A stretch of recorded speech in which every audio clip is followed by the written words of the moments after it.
Entonces, yo voy a hablaros principalmente de comunicación, porque obviamente no puedo daros una charla como la interesante charla que ha dado Jaime, porque yo no trabajo en pesca y desde el punto de vista técnico no puedo hablaros de cosas técnicas. Pero sí que puedo hablaros de comunicación en temas, porque yo trabajo en un tema que es mucho más impopular. Y digo impopular porque normalmente cuando uno ve noticias de pesca en la prensa normalmente siempre son malas. Pensad y veréis. Siempre son cuestión de contaminación, cuestión de expolio de recursos, nunca ve noticias buenas de cuánto trabajo da, de lo que aporta el pescado a la salud, etc. Pues imaginaros, si en vez de trabajar con pesca, trabajarais en transgénicos, como yo. ¿Os hacéis una idea de por qué estoy aquí ya, no? Vale, pues empezamos con el tema. Entonces, en general, la mayoría de información que se da en prensa sobre comida siempre es cuando pasa algo. Siempre es tal alimento, cual y tal. Entonces, vamos a ver desde el punto de vista científico si esto está justificado o no. A ver, para llegar a la situación de seguridad alimentaria que tenemos ahora, han hecho falta 3 revoluciones verdes. Es decir, ahora somos 7.000 millones de personas largos, en el cual 1.000 millones de personas, por desgracia, todavía siguen pasando hambre. Pero es que hace 100 años éramos 3.000 millones de personas, o 4.000, y 1.000 millones de personas también pasaban hambre. Ahora está comiendo más gente que nunca. Es decir, siempre se ve el vaso medio vacío. Entonces, llegar hasta aquí ha sido muy complicado. Y ha hecho falta lo que se han llamado las revoluciones verdes. La primera fue la del paso del paleolítico al neolítico, donde hicimos todas las plantas cultivadas que nos están dando de comer ahora. Las patatas, por ejemplo, que se domesticaron en los Andes, el maíz, que se domesticó en Centroamérica, aunque últimamente dicen que fue más hacia el norte, etcétera, etcétera. Luego tuvimos una segunda revolución verde, que fue en los años 50-60 del siglo XX, gracias al esfuerzo de muchas personas, pero si hubiera que destacar a uno sería Norman Borlaug. Norman Borlaug es el personaje histórico al que más gente debe estar viva. Y vamos, Fleming un pardillo al lado de Borlaug, así como os lo digo. Porque este señor era un ingeniero agrónomo que trabajando en México consiguió nuevas variedades híbridas de trigo y en 10 años se logró duplicar la producción mundial de cereales. Por lo tanto, gracias a él, mucha gente hoy está comiendo. Y luego tenemos la tercera revolución verde, que es en la que más implicado estoy yo por temas laborales, que es el tema de los transgénicos, pero que no es de lo que os he venido a hablar hoy. Pero claro, mi experiencia es que trabajar en plantas transgénicas viene a ser como esto. Esto es un capítulo de Los Simpsons, veteranos de guerras impopulares. Es decir, tú puedes ser veterano de guerra de la Segunda Guerra Mundial y en Estados Unidos eres algo. Pero como seas veterano de la Guerra de Corea o veterano de la Guerra del Golfo, ya no es lo mismo. Entonces, aquí, si trabajas en transgénicos, vale, si eres científico mola, pero si eres científico de transgénicos molas un poco menos. Si trabajas en fitosanitarios, fatal. Y después ya viene el tema de la pesca. Es decir, estáis tercero, cuarto, no conseguís la medalla de oro de temas impopulares, hay que decirlo. Pero bueno, curiosamente, con esta mala imagen que tienen los alimentos y las crisis y tal, pues no nos ha ido mal del todo. La gente cada vez vive más años y vive mejor. Cuando alguien nacía en el año 1900, esperaba vivir 35 años. Cuando alguien nace ahora, espera vivir 78 años. Hombre, puedes decir, sí, claro, es que había muchas muertes al nacer, es que ahora hay higiene, ahora hay medicamentos, bueno, pero es que en el año 1900, si alguien llegaba a los 60 años, que ya ha pasado todas las enfermedades infantiles, esperaba vivir 12 años más y ahora espera vivir 20 años más. La esperanza de vida se ha duplicado en todas las edades, no solamente en las edades infantiles. Hombre, aquí influye la higiene, influyen los medicamentos, pero si la comida no fuera segura, comemos 3 veces al día. Si no tuviéramos seguridad alimentaria, no podríamos estar viviendo cada vez más y mejor. Y de hecho, ahora que se habla tanto de que cada vez estamos más contaminados, de que la comida cada vez es peor, resulta que la esperanza de vida también sigue subiendo. Entonces, aquí las cuentas no me salen. Si cada vez estamos peor, no podemos vivir más cada vez. De hecho, las principales causas de muerte de las sociedades desarrolladas son diabetes, cáncer y accidentes cardiovasculares, que no son enfermedades relacionadas con poca comida, precisamente, o con problemas nutricionales. Están relacionadas con exceso de comida y con dietas poco equilibradas.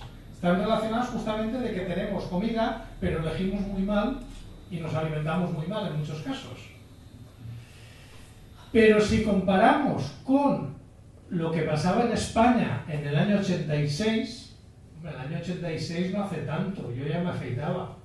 Es decir, el año 86 España le eliminaban del Mundial, creo que fue en México, en la primera vuelta, como solía pasar siempre, contra Paraguay, si no me equivoco. No hace tanto, bueno, y 4 años antes había sido lo del naranjito y todo esto. ¿Os acordáis del año 86, más o menos, no? Bueno, pues en el año 86 en España se morían 6.000 personas al año de disentería, de brucelosis y de fiebres tifoidea y paratifoidea, que son enfermedades relacionadas con mala calidad alimentaria y con falta de potabilización de aguas. Enfermedades alimentarias que hoy, en el año 2016, no se muere nadie, cero. Por lo tanto, la seguridad y la calidad alimentaria va mejor y en los últimos años es espectacular en todos los niveles. Y esto no es lo que se está transmitiendo. Entonces, la comida, podemos decir, hoy ir al supermercado es seguro. Que hace tanto tiempo no lo podíamos decir. Es decir, hace 20, 30 años te ibas a un chiringuito de playa y pedías una ensaladilla rusa y se llamaba ensaladilla rusa porque una de cada 6 tenía salmonela. Hoy, por suerte, eso ya no pasa. Pero, ¿qué pasa? ¿Esto es lo que se está transmitiendo? ¿Esto es el mensaje que está llegando al consumidor? ¿El consumidor tiene una percepción de que la comida es segura? No sé, coge los periódicos, coge los diarios, de repente tienes... Esta es una portada del semanal, del XL, que aquí se debe distribuir con La Voz o con El Progreso, que dice, sabemos lo que comemos si sale un niño comiéndose una sandía con una calavera. Una sandía, un veneno mortal, como todo el mundo sabe. Claro, porque muchas veces el titular periodístico busca el impacto, y es lo que decía antes el profesor. Una noticia de que diga que un stock está en buena salud, no vende, no tiene atractivo. Decir que la comida es sana no vende desde el punto de vista periodístico. Hay que alarmar. Pensad en todas las alertas que hemos tenido en los últimos 20 años. Las vacas locas, dioxinas cada 2×3, la gripe aviar. La gripe aviar es que le tengo especial cariño a la del 2009. Porque es que en ese año abrías un diario y te encontrabas noticias como esta. Un pato muerto en Francia puede tener la gripe aviar más peligrosa. O sea, que se murió un pato en Francia y era noticia de portada. Paren las rotativas, que se ha muerto un pato. Y salían todos los diarios de todo el mundo. Sí, no, espera, luego tengo una mejor. De repente luego le hacían la autopsia al pato y le había dado un infarto al pobre animal. Pero claro, había que llenar. Y claro, la gente se queda, y no se puede comer pollo y no tal y no cual. Y esto pasa continuamente, cíclicamente. Esta me encanta. El trigo, ese veneno cotidiano que arruina nuestra salud. Aquí veis a una especie de astronautas. ¿Os habéis fijado la espiga de trigo? Fijad qué rara que tienen en la mano. ¿Os habéis fijado? Y además te dicen, económicamente no sería factible porque el trigo tradicional produce menos kilo por hectárea que el transgénico. Toma ya. El problema es que el trigo es transgénico. Ya os digo yo, esta noticia es del 2012, pero da igual, ahora estamos en el 2016 y sigue sin haber trigo transgénico comercializado en ningún país del mundo. Todavía no tenemos trigo transgénico en el mercado. Por lo tanto, esta noticia es una absoluta aberración. Porque ni hay trigo transgénico, ni lo que tiene ese señor en la mano es trigo, y el traje de astronauta será para el carnaval, porque si no, no lo entiendo. Pero claro, que unas noticias con un poco de espíritu crítico puedas desmontarlas. El problema es que esto es lo que está llegando a la gente. Estos mensajes se filtran, llegan, y la gente los procesa. Y entonces de repente un día te metes en una red social y te puedes encontrar cosas como estas. La cocaína lleva gluten, soy celíaca y últimamente mis amigas al salir de fiesta están tomando cocaína. Y yo también quiero tomar, pero tengo miedo que tenga gluten y me dañe la salud. ¿Lleva gluten todas? ¿Sabéis si existe cocaína sin gluten y si me será más cara? Gracias por adelantado. A ver, claro, si tú estás diciendo que el trigo es malo, pues la gente se preocupa. Y a veces se pierde el foco de cuál es el verdadero problema.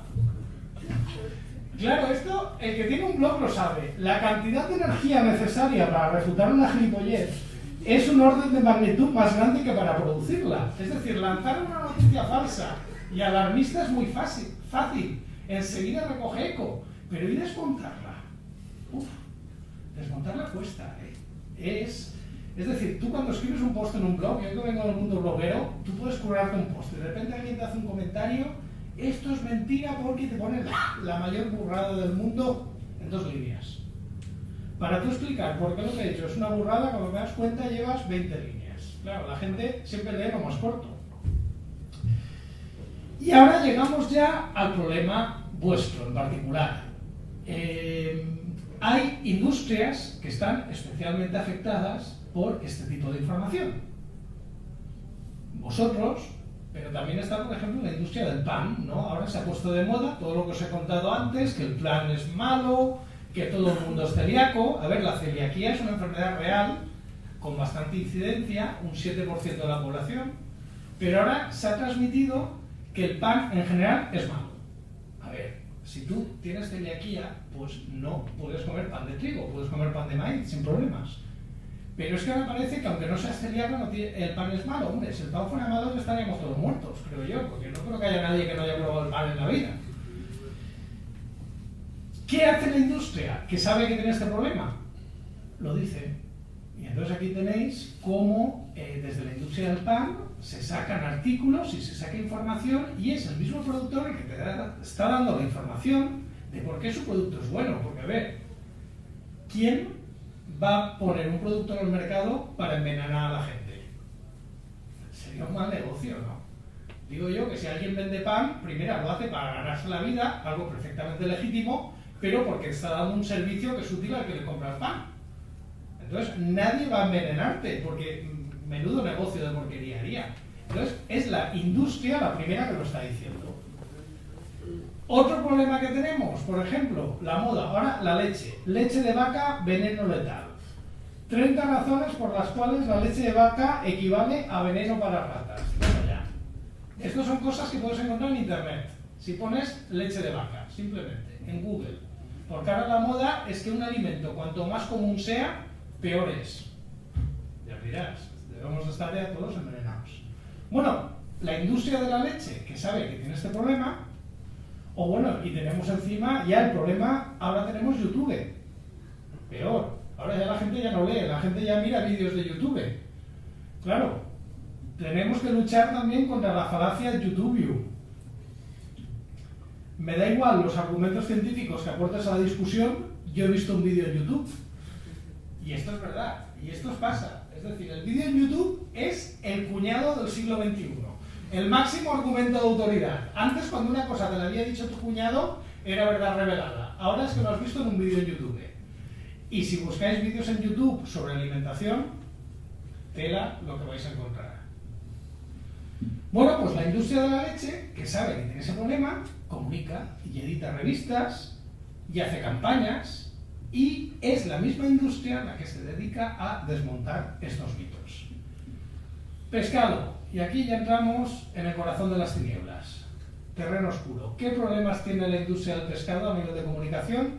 2 principalmente. Mercurio y anisakis. 2 palabras prohibidas, que estoy seguro que alguien en la sala le ha dado un escalofrío cuando las he mencionado. Mercurio y anisakis. A ver, el problema existe. El anisakis no es algo que se haya inventado una conspiración, es un bicho que se puede medir. Y el mercurio sí que es verdad que determinado tipo de pescado, de determinada talla y determinada edad, acumula unos valores que puntualmente pueden estar por encima de los valores reglamentados. Entonces lo primero que tienes que hacer es conocer el problema.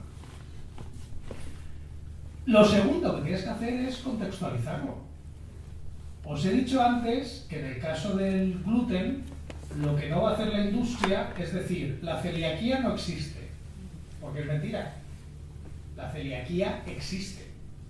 Lo que hay que decir es que hay un porcentaje de gente que tiene ese problema y que esa gente no debe de tomar. Pero lo que también tiene que decir es que si no es celíaco no hay ningún problema, que no es la información que se está diciendo. Pues en el caso este hay que decir que todas las encuestas, para empezar, tampoco es un problema que esté tan preocupada la gente. A veces yo creo que es más. Si tú coges las encuestas de consumo en Europa, y se han hecho varias a nivel de Unión Europea, lo que no quiere la gente de nada son transgénicos y restos de pesticidas. Esto es lo que a la gente realmente le está asustando. Yo me he buscado varias encuestas y el tema de estar preocupados por mercurio, por anisakis y tal, aparece muy abajo. Eso también hay que tenerlo en cuenta, ¿eh? No es cuando tú le preguntas, hombre, si le preguntas en la pescadería a alguien te lo dice, pero si tú vas por la calle preguntando a la gente normal, a usted qué le preocupa en la comida, qué es lo que no quiere encontrarse, no te van a decir tanto mercurio, ¿eh? Te van a decir antes los restos de pesticidas y tal. Curiosamente, la gente no siempre tiene razón. Es decir, la opinión es muy respetable, pero no tiene por qué ser cierta. Sabéis que tenemos una organización europea que es la EFSA, que tiene un sistema de alerta rápida, que está haciendo todos los análisis de seguridad alimentaria. En España también tenemos la Ecosan, etcétera, etcétera, y que hacen informes todos los años diciéndote todos los problemas que han tenido, todas las alertas que han tenido, etcétera, etcétera. Curiosamente,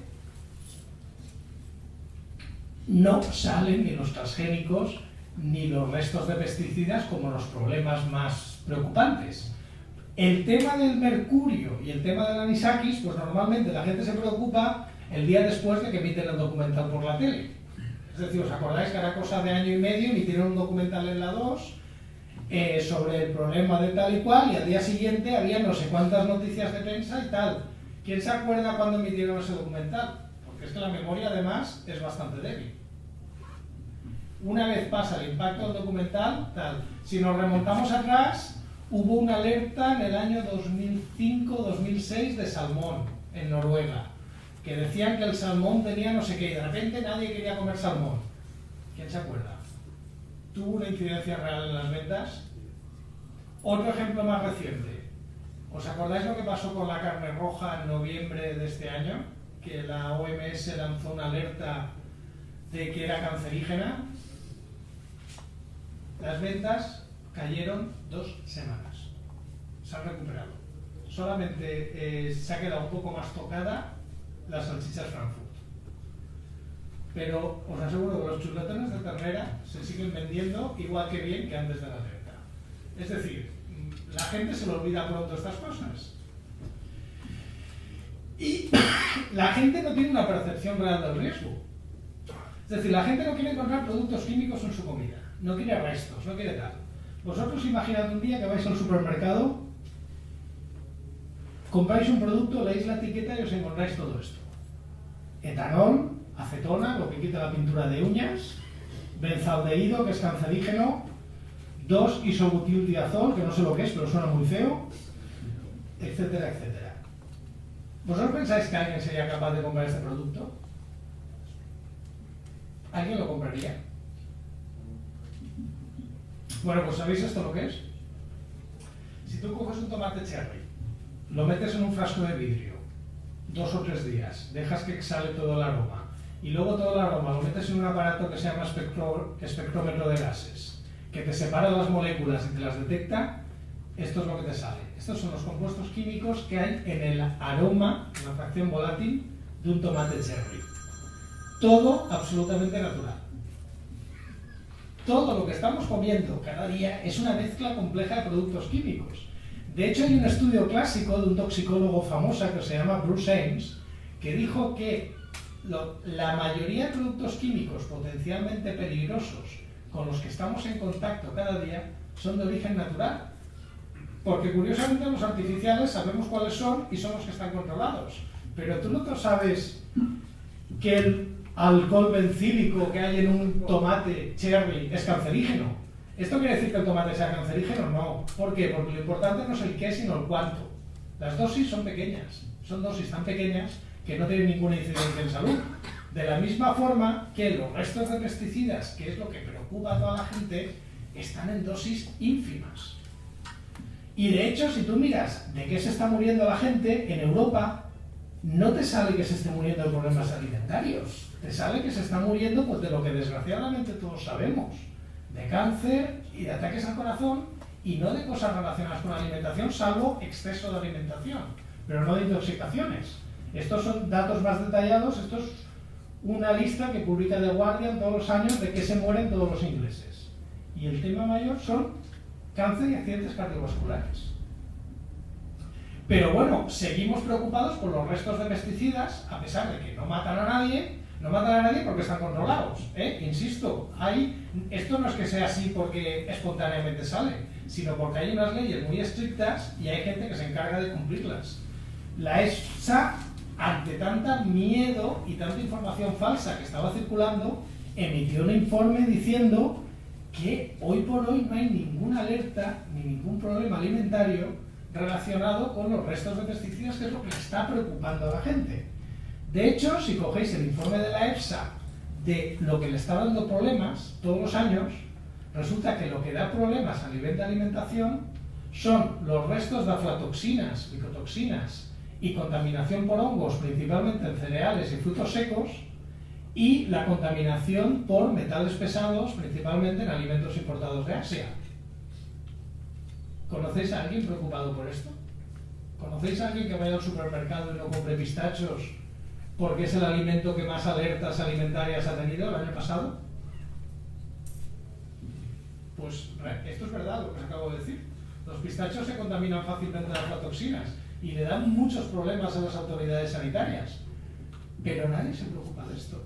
Es decir, la gente se preocupa de unas cosas y lo que está dando problemas no tiene absolutamente nada que ver. Entonces, volviendo al tema del pescado, que ya me he ido varias veces y me habéis llamado aquí para hablar de pescado,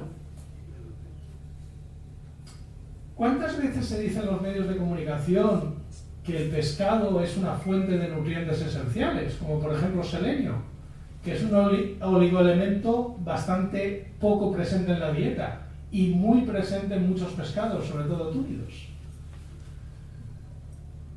¿Cuánto se dice que el pescado puede tener menos impacto ambiental que otros alimentos? O que es un motor de la economía. Bueno, esto aquí no hace falta que lo explique, ¿no? La influencia que tiene en la economía. Esto se ve en la prensa cuando se habla de pescado. Igual la culpa es que vosotros no decís lo suficiente. Y de hecho, yo creo que lo importante de la información es que sea cierta. Y tenéis datos de sobra para decir esto. A ver, yo no trabajo en pescado, pero me preparo las charlas, porque si no iba a quedar muy mal. Si viniera aquí y empezara a hablar, no sé, contar chistes o tal. Entonces, me he mirado estudios para ver cómo estaba el tema de la contaminación por pescado, para ver el balance coste-beneficio. Aquí, por ejemplo, tenéis una revisión del año 2015 en la revista Nutrientes y que te dice que esta revisión lo que hace es detallar el balance coste-beneficio entre la posible contaminación por mercurio de pez espada, atún, etcétera, que sabéis que son los pescados más tal, y los beneficios para la dieta en mujeres embarazadas. Y entonces, la frase final es que esta revisión indica que los beneficios de las dietas que contienen cantidades moderadas de pescado durante el embarazo sobrepasan de largo cualquier problema debido a contaminación en el pescado. ¿Por qué? Porque es una fuente de selenio. Y hay pocas fuentes de selenio tan ricas como el pescado. Y además hay otro detalle, que es desde el punto de vista de la asimilación y la biodisponibilidad, el selenio además impide la asimilación del mercurio. Por lo tanto, no es la cantidad que haya, sino la que asimilas, que además es mucho mejor. Sí, pero ¿por qué lo tengo que decir yo y no lo decís vosotros? Si tengo que buscar un estudio que me lo diga, que no trabajo en esto. Hombre, ¿ya está bien?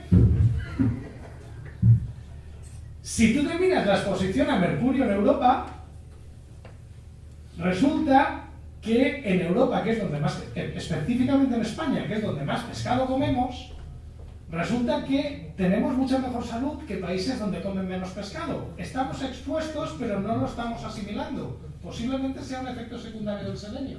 En este estudio no lo acaban de explicar, pero dicen que miran varios parámetros de salud en poblaciones que comen mucho pescado y por lo tanto están muy expuestas a mercurio, y lo comparan con poblaciones que comen poco pescado, y resulta que las poblaciones más expuestas al mercurio, teóricamente, son las que mejores parámetros de salud presentan. Por lo tanto, el problema no es tan grave. Aquí tenemos con el anisakis. Estos son todas las alertas que ha habido por anisakis, y las alertas existen, pero no son tantas. Si lo comparamos, por ejemplo, con los niveles de aflatoxinas, ya os digo, es que ni siquiera sale en la lista.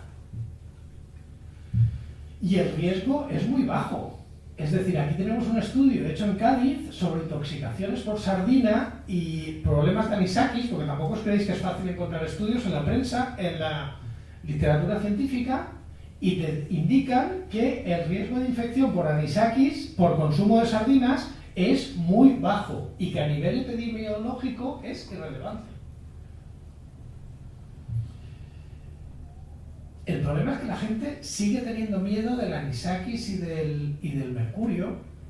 El anisakis tiene el problema que es un alérgeno muy potente, no es tanto la intoxicación como tal, sino la alergia que puede desencadenar.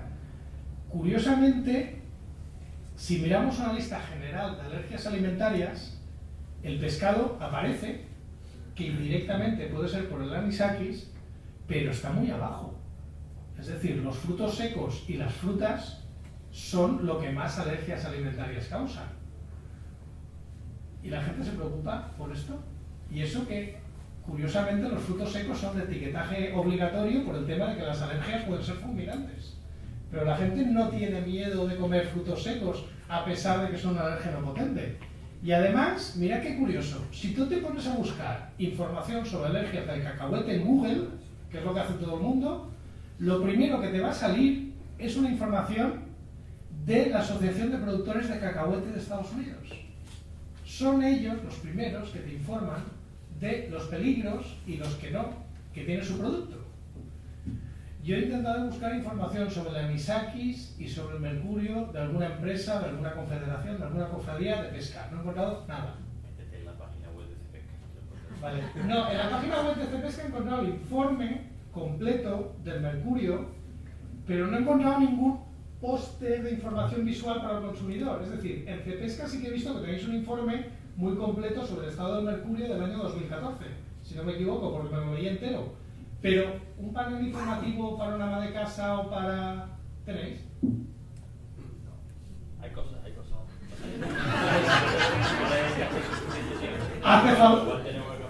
Hace falta más. Hace falta cosas como esta, como la del cacahuete.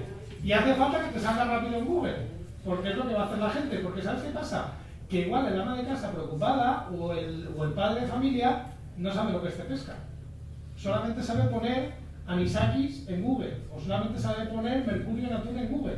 Entonces tiene que ser información que salte. Esto me saltó. Yo puse peanut allergy solamente y me saltó esta información, que es una información, como veis, muy visual y muy mascada. Lo de los informes de CEPESCA lo sé, pero ninguna familia se va a leer un informe de 20 páginas. Ya te lo digo. Entonces, yo creo que el principal fallo en este tema es no contarlo. ¿Por qué? Porque si no lo cuentas tú, lo van a contar otros. Lo van a contar organizaciones de consumidores, ONGs, gente mediática. Ya sabéis que aquí en España tenemos periodistas que te dicen que se puede curar el cáncer oliendo un limón y cosas de estas.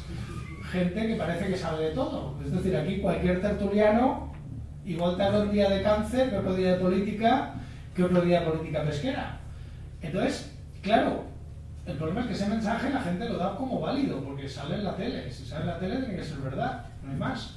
Claro, si tú no ocupas el espacio mediático, lo ocupa otra gente y te puede estar dando información, primera, que no sea cierta, y ya, además de no ser cierta, es contrario a todos tus intereses y a todo tu trabajo.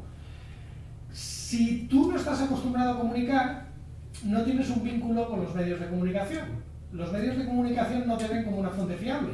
Igual tienen el vínculo hecho pues con ONGs, con organizaciones de consumidores que continuamente están sacando notas de prensa, que saben quién es el portavoz, que saben a quién tienen que preguntarle, y entonces tienen más fácil ocupar ese espacio mediático. Y hay que luchar con que la información alarmista siempre vende mejor, a pesar que las incongruencias se notan. Es decir, si cogéis toda la información que ha salido sobre alimentación en general en los últimos años en medios de comunicación general, el resultado es que tenemos que estar todos muertos y envenenados y tal, porque todas las noticias sistemáticamente son alarmistas y malas. No parece que sea el caso, no parece que esté tan mal la cosa. Y nada, muchas gracias, esto es lo que quería contaros hoy.